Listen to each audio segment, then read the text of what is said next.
Let's go.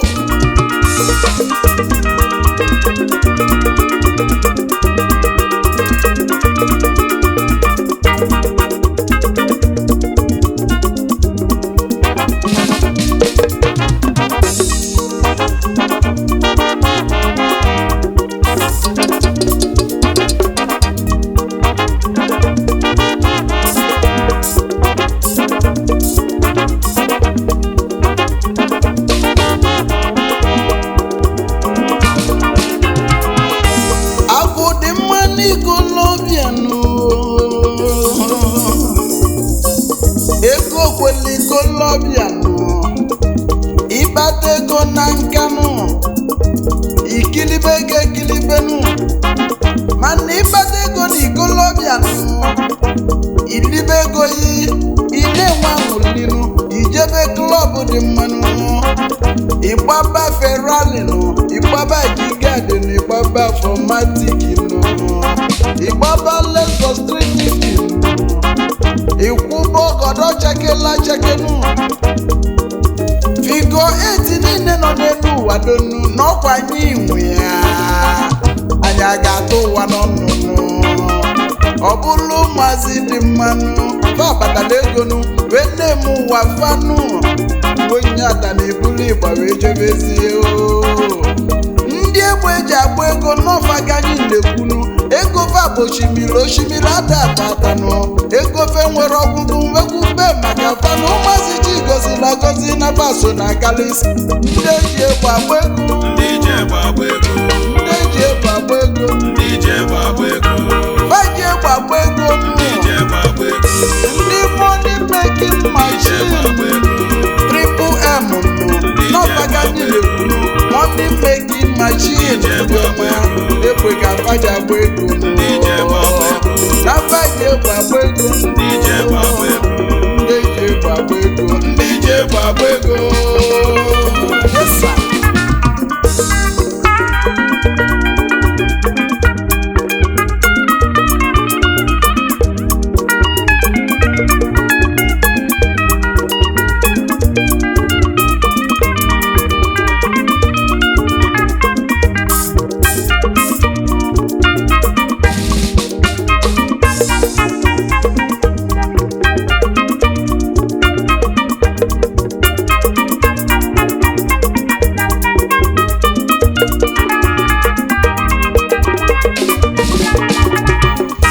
N'ezienụ ụmụazị batala ego oyibo nụ, fa butela ike Pentikọst nụ,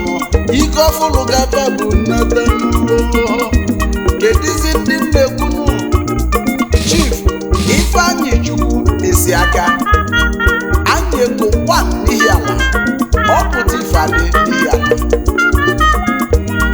CEO Ocean Group Company, Chairman Chief Executive Officer, Ocean Growth Home Limited, Ocean Homes, Electrical and Sanitary Appliance, Ocean Growth Villa Pty South Africa Limited, Ocean Growth Agro and Farm Allied Limited. Obele nwa n'oke oyiyi ala gị ise jenu, ego yi kalịla kalị n'ụwa yinu. Obele nwa biko gaba n'iru, mkpụrụ mmadụ sekọndụ nụ, odogwu bilinu, odogwu abụrụkwa ma ihe chọ n'ife onye mmekọ ojibụla odogwu. Keneli ma odozi akwụyinu nwanyị ọma, Lady Trisha Ifeoma Esiaka, ụmụasị Igbo na Agụata Local Government. Anyị Ego Foundation bilinu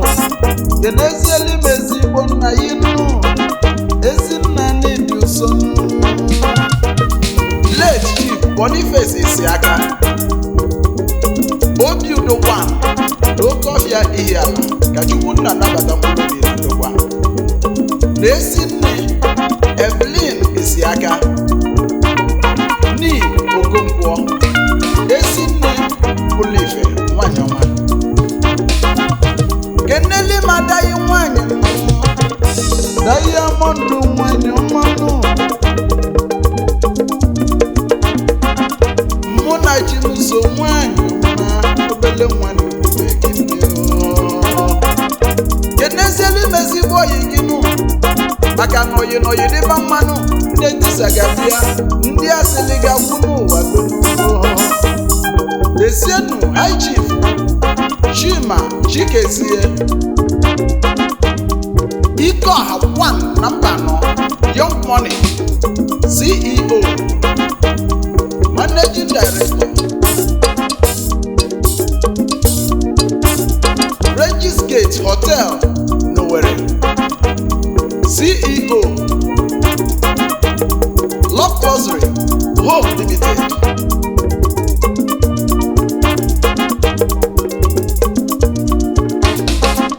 onye mmasị ezi ihe ejenu n'isi ala Mbano Local Government kisi pụtanụ odogwu bilinu keneli m Ezinna ya inu Ezinna mụ lezi mmanụ ụwadonu Ezinna anyị ekele late Chief Achọnụ Dikezie Ezinna n'ọnwụ ugboro ihe ma Chukwu ya nabata mkpụrụ obi na ndokwa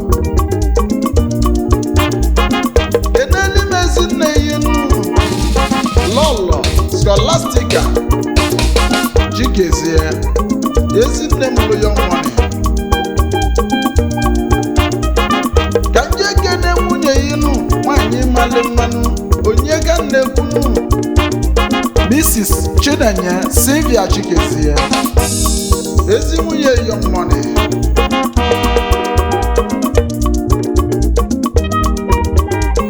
nkwa ka ị ganụ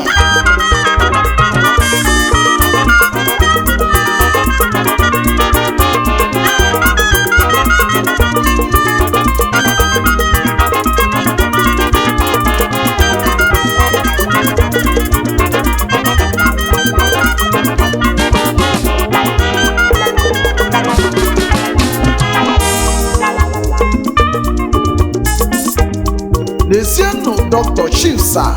Felix Idiga Akwatu Egwu 1 na Amụifeke Ama 1 of Amụifeke Nkwachukwu kwere ọlụ Nwanukwu Akụ 1 n'Igwere Nwanne dị na mba Ọfụ ụzọ agba Ojune Mogon Oji mode Mogon Ọlụlụ n'ụka n'obodo ya nụ ọlụlụ ụzọ dịla ọra niile nụ o tinyere ọkụnụ ife omeli na ọkalịla akalịnụ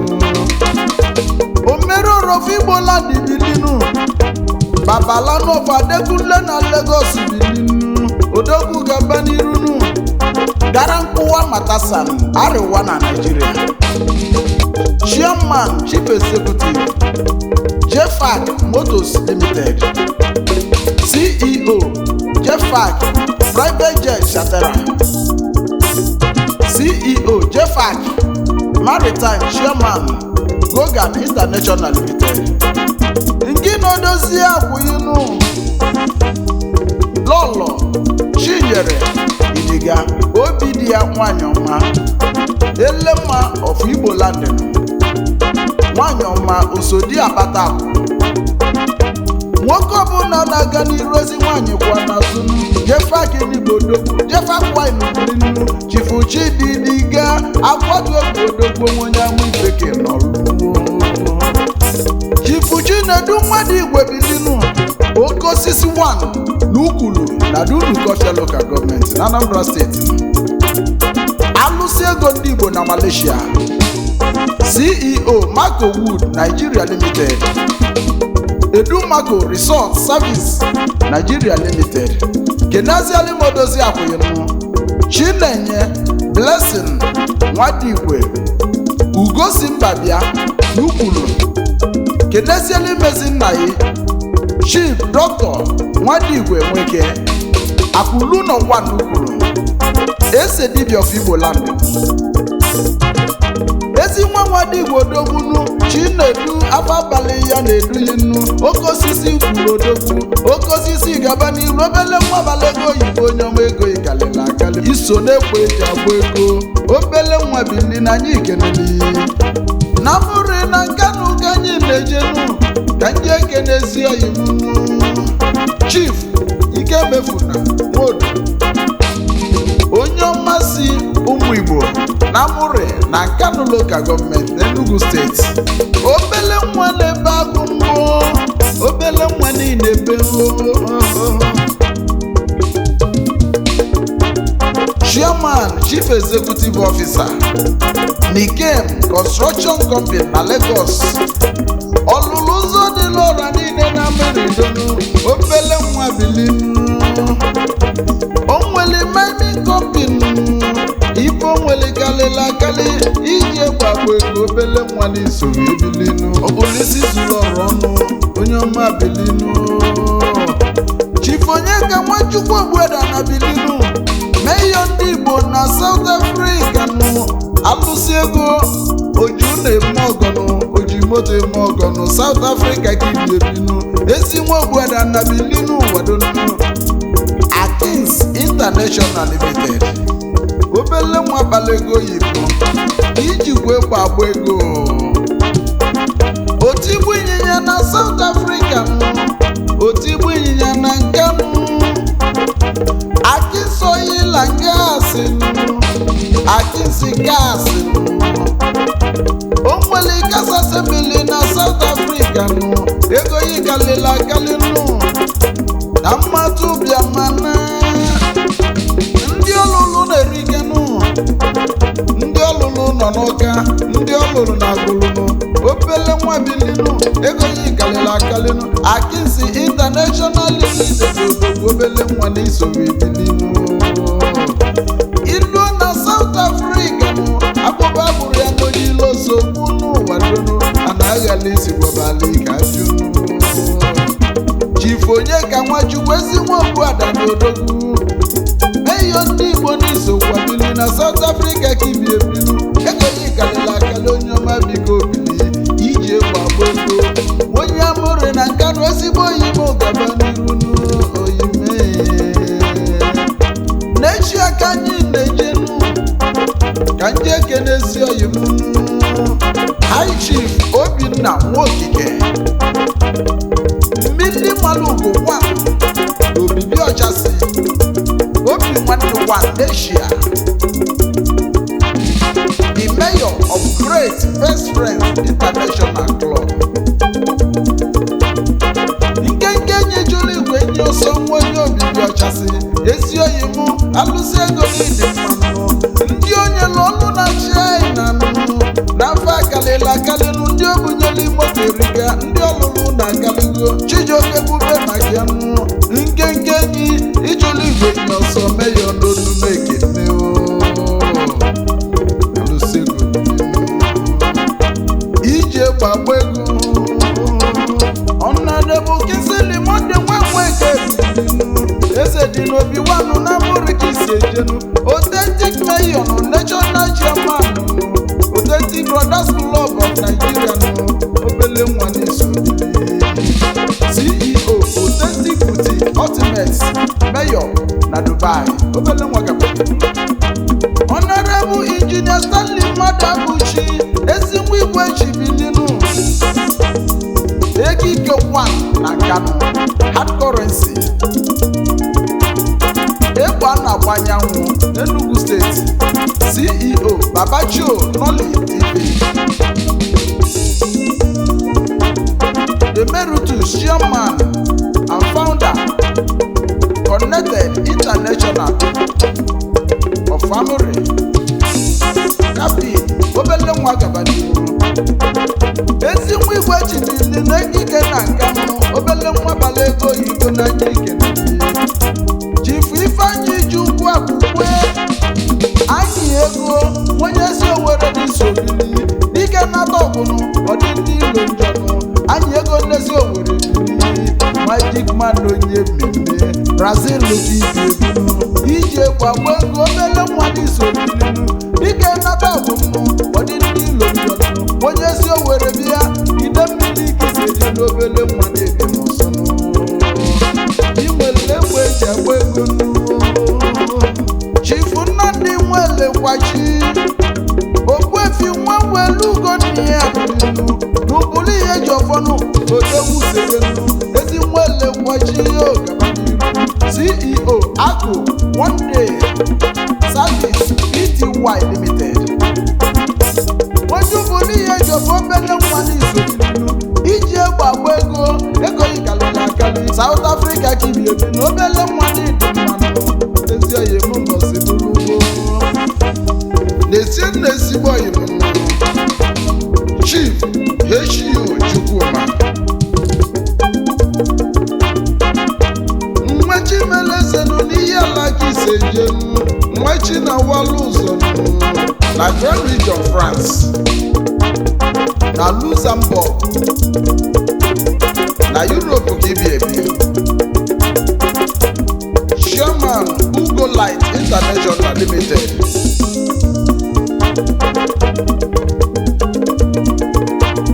Chumadon Global Company Limited Ojimote Muogon Ojimagolu moto nabo bunye munu ngolibie Onyongo iji ewu agba ego Ojimote Muogon obele nwa Gabaniru South Africa kanyi nyejenu kanjezu toyimu Chief Obinna Evans Ebiwo Bode na nwa esoro ọha onye ọmasị obisi ọchasị n'ọlụ ikwu ọdị na nwa na South Africa niile odogwu bilinu America na Cape Town CEO East Barclay Wine West Africa Pty Limited Member of Patrons of all Patrons na South Africa Ifilu lalụ n'aka na ya gaji idoge na-ekwunu odogwu bilinu jide gị jiri onye asị jide gị o jiri o mela mmaka n'ifilu lụga ndị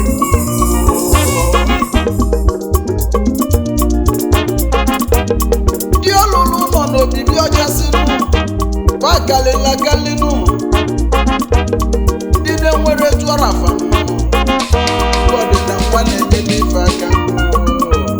onyeli scholarship ọ gbapụrụ mmiri wee bube maka ya n'ife onye meliga nnekwunu igwe ọdịna nwa obibi ọchasị gị isi iso na ndị egbe eji agba ego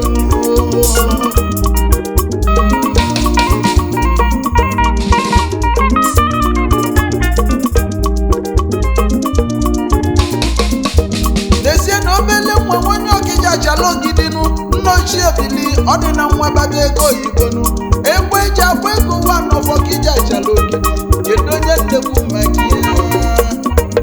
Okechukwu egwu bili Miracle Zambrota 1 ọkija achala ogidi onye ụmụ oyi ọkija nna ochie bili kebe egbe eji agba 1 and 2 ọkija osisi enebela anya ọdịda ma nọdị funu o ji moto eme ọgọnụ ego yi kalịla akalịnụ odogwu n'ife na-eme akalị ya Chijioke kwube maka ya nụ Zambrota bi ya nna ochie bili alụsị ego n'onwe onye ọkịja achala obi Miracle Zambrota odogwu oke nne nwa nwere onye ojii na nke ike onye ọcha mmanwụ onye ọma ebe ka isi ị ga-ebi n'ogologo Miracle Zambrota odogwu oyibo nna ochie ọ sị m kene ezi oge ya nụ Chigozie ezi nwa ibe onye na we ya na South Africa nwanne ụmụnna nwezu ahụ ndị melizambrota ifeọgwụ ndị nyelizambrota aka na ndị melizambrota ife n'ụwa nka obele nwa na Chukwu gekene yi nwanne ụmụnna nwezu ahụ onye na we ya obele nwa bete isokwa na ndị eji egwu agba ego iso na ndị egbe eji egbu ego egbe eji agba ego na faga ndị na-ekwu akala ugo bụ ego ugbe n'ugo na abalị ugo n'ife ndị egbe eji agba ego faga ndị na-ekwu gabanụ n'iru n'ụwa donu ka nje na wide mmiri ka nje sụta oyi m onye ga na-ekwu n'ụwa donu Chief Victor Malibab Ikenga 1 na wide mmiri Chairman Chief Executive DCN Sports International Limited na Harvester Hotel and Suites na Lagos Owerri n'Olu agwụ ga-awawa onyeọcha onye awololo agbọjọbiritigwe onye ọcha na wide mmiri oyemagwụ ga-awawa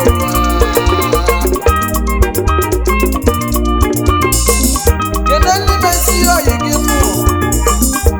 Chimonde nwakụ nna m ụkwachi n'akọ na-agba m ifite na nsanimelu egbe eji eje ọgụ na AIA asaa na mmarụrụnụ ifite na nsanimelu ya gị na-achị oyibo egbe eji eje ọgụ odogwu iji egbe agba ego oyimo biko gaba n'iru Chairman Chief Executive Officer CPAC International Limited aka na-ebunata best gas na Nigeria niile nụ ịchọba isi n'ịchọba best gas cylinder nụ ya ka ụwa n'azụ nụ ebe niile na ọdị afụ nụ Monde nwakụ na ụkwachi n'aka na agba na onwenye ifite na nsodogwu ezi ụmụokolobịa n'ọsụ odogwu obili nke nkenyi chụrụ igwenye ọsọ nụ ejielimo n'ibe ya ifirụ n'aka ma ọgbalịgbo ghalịa bụ isi onye nwere ibu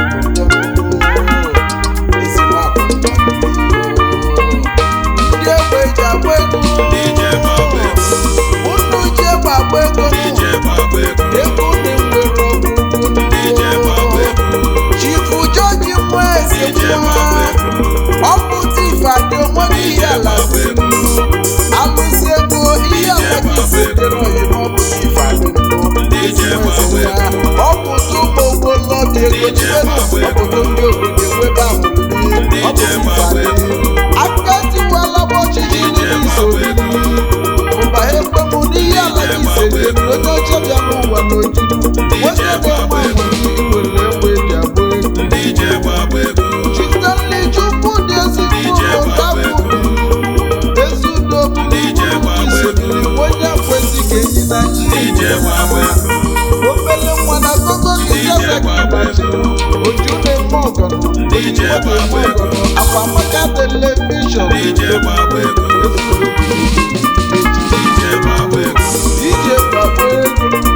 otigbu anyị na nkwa akwa esije Ifugochukwu nwa dị ukwu afụ nwa elota nna na onye ọchịchị achala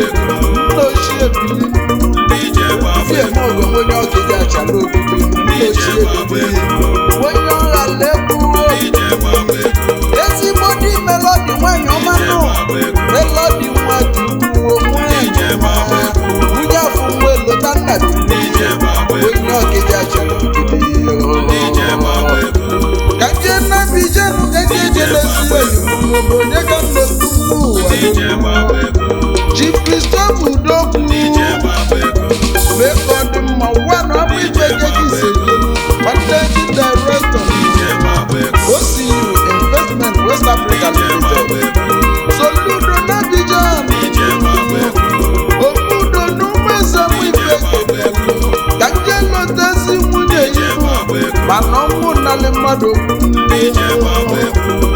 late Mrs. Celine Ifeyinwa Udokwu mmasị na chi ezi aba n'ọnwụ melecha mana anyị na-elele keneli modozi abụ Mrs. Lilian Iruka Odogwu ezinne na-elekọta ka nye nkenezi ụmụ ya nụ onyinye chi fọchunu n'okwu Amarachi Femudogwu Uchechukwu Mesinudogwu n'osebili Obechukwu Pascal Udogwu Chinyere Mesta Chimdi Udogwu ụmụọma bilinu nnu na-akpata ego ibe nnu n'oji egwu agba ego Soludo Abidjan gị na Chibike imeli kelela kele iso na ndị ji egwu agba ego Soludo 1 Abidjan ụmụ ji egwu agba ego n'elu ego dị mma n'ikolobịa maka na kwuru esi obi ike ji egwu agba ego egwu mabụzigo n'oge ọzọ anyị amalịa ọkpụkpụ ka okenye na akenye n'ụlọ na nwata na akenye ochie dịka esi ọjọọ dịka ewuli anya ndị